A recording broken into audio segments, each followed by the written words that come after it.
butterfly has always had a reputation as a grueling stroke, but that's because so many people swim butter struggle.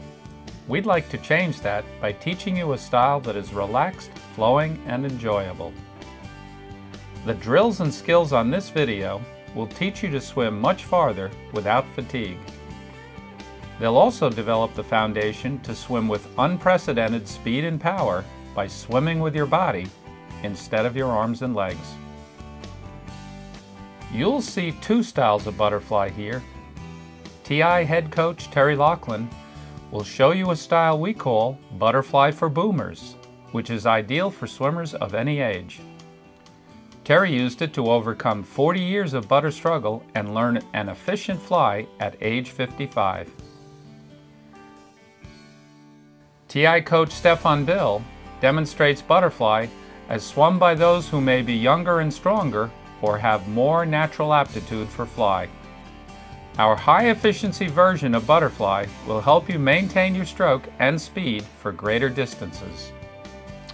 Our step-by-step series of exercises is designed to lead naturally and almost effortlessly from the most basic drill to the whole stroke. You'll learn faster and easier if you take the time to thoroughly understand how your body responds to each subtle movement. Always focus on increasing ease, flow, and integration rather than trying harder. So let's begin learning. We're at my home pool and we're going to be shooting a butterfly video today. And the lessons I'll be showing you on this video are the steps I followed to be able to learn to swim butterfly at the age of 55 this year after 40 years of frustration.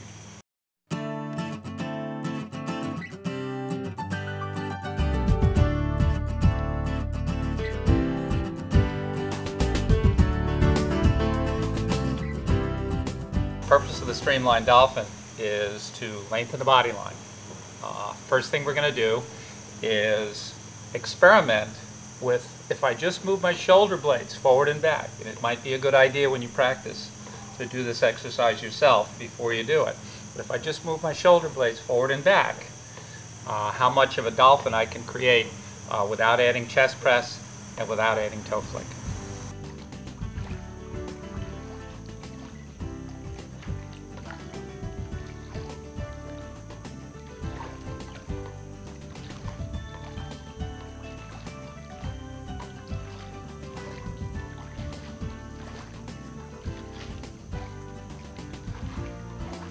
You can see my hips, torso, and legs undulating, but I'm not trying to make that happen. My complete focus is on extending my shoulder blades. Spreading my arms enables the rest of my body to respond to fairly subtle movement in front. I didn't breathe on that because I wanted to focus entirely on how my body responded to moving my shoulder blades forward, extending my body line in the front. The effect of moving the shoulder blades is it pulls on the mid-back, and that pulling on the mid-back causes the hips to go through the dolphin action. What I'll do now is consciously add a chest press to that motion. I'm not going to add the toe flick yet. We'll just see how much more dynamic the movement gets. I still won't breathe on this. I also haven't turned on the current yet because I don't really need it when the movement's this gentle.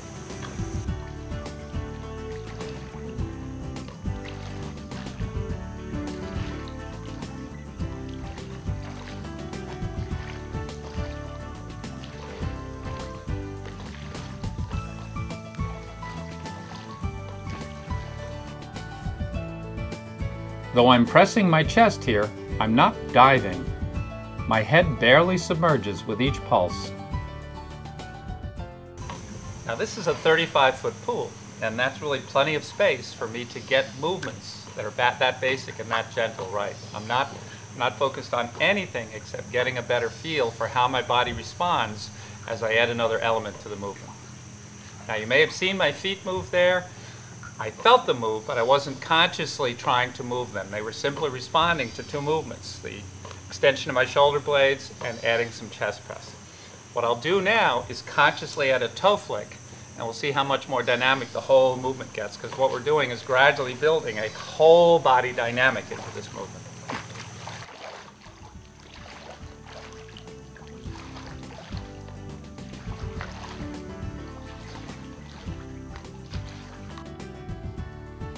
When I integrate my legs, I do it only with a light flick of my toes. Even so, connecting everything from hands to feet provides the power to propel me farther on each pulse. Now, while I was conscious that time of adding the toe flick, I'm not turning it into a kicking exercise. I'm really just trying to create a whole body dynamic, adding one piece at a time, and I added the legs and the feet to it that time. One thing that's important as you bring the feet into it is not to let the feet come out of the water, because it breaks the tone of the whole body line. The effect, the power, is created by connecting all the pieces of the body in unison, working together. And if the feet come out, it breaks the tone of the whole body line. So just let the heels and the soles of the feet come to the surface. So watch for that this time.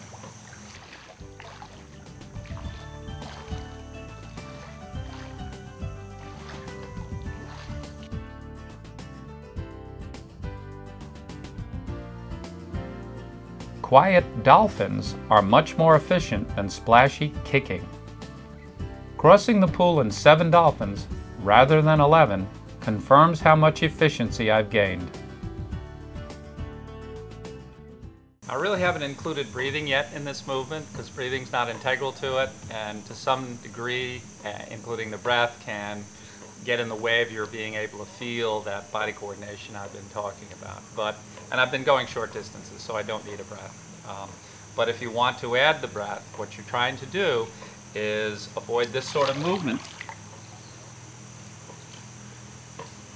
in your breathing, and try to do it with this sort of movement.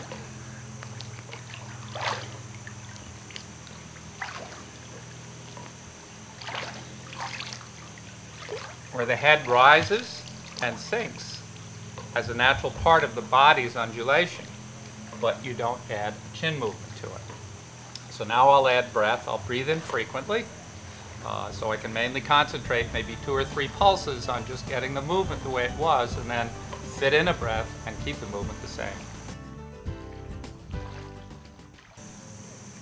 Now that's the beginning of imprinting what we call a sneaky breath, which will be very important when we swim the whole stroke, and in fact is important in all the drills. The progression from here, once you've done a few of them, is to just gradually increase the frequency of the breath. From there, I was breathing every 3 or 4 pulses to the point where you can breathe every other pulse, and then perhaps every pulse. On this one, I'll breathe every other pulse.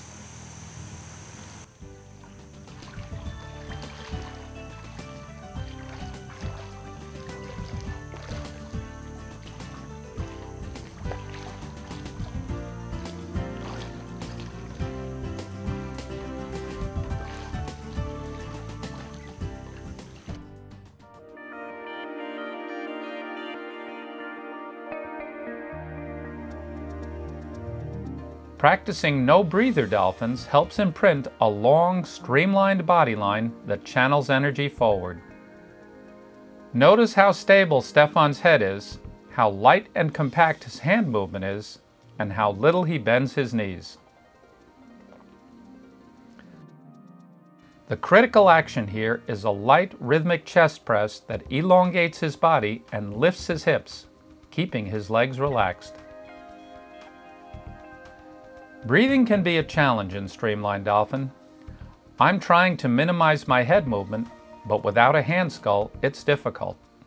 Even a slight head lift causes me to be less streamlined than Stefan. Breathing becomes integral to the movement in the next drill, Sculling Dolphin.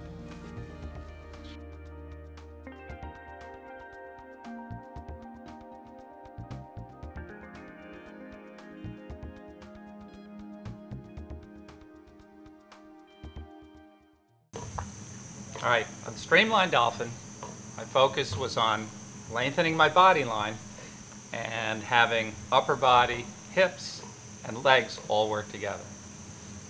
The second exercise is the Sculling Dolphin. And what we do on the Sculling Dolphin is add an element of active hands. starting to move the hands outward to trap water, and then streamline them again. And as you streamline, spear forward, streamlining the whole body. Now, while I won't be breathing on this one, I will be consciously adding a little element of streamlining my head between my arms every time I go forward with my hands.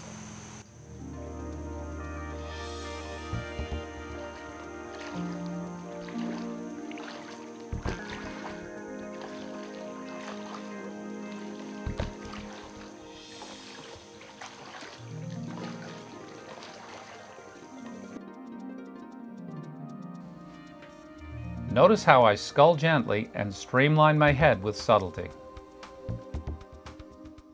I'm going to introduce breathing into the sculling dolphin by being aware that as I trap water and then spin the hands inside on my way back to streamlining, just as I turn in, my body lifts a little bit. And I want to feel that body lift as an opportunity to fit in the breath. So my breath is a natural part of my body action and not something that happens on its own.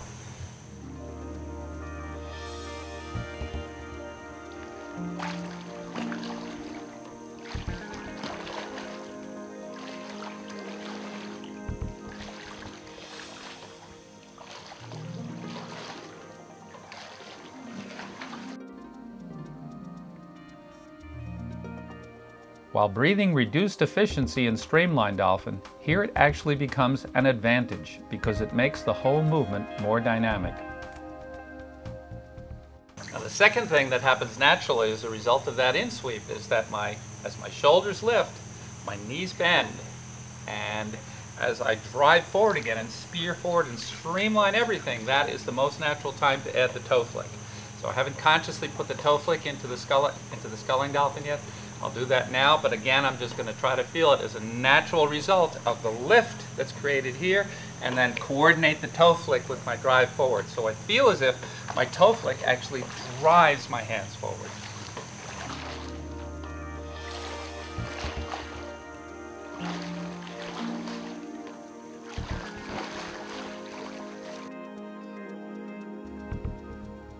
My focus is on feeling my toe flick help extend my body with more energy and power. I do that by linking movement rather than increasing effort.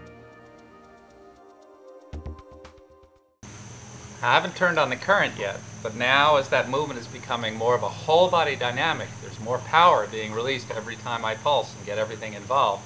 I'm going to need the current because I'm getting up to there in just about 4 or 5 pulses, where before it was taking me 8 to 10. So we'll turn on the current now. We'll practice with a gentle current and doing a sculling dolphin with everything working together.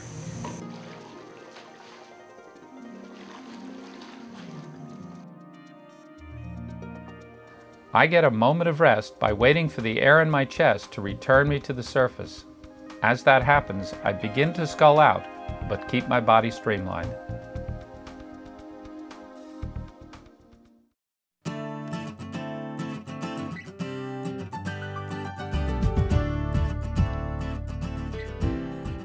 Practice with these focal points. Spear yourself to where you can hold the water.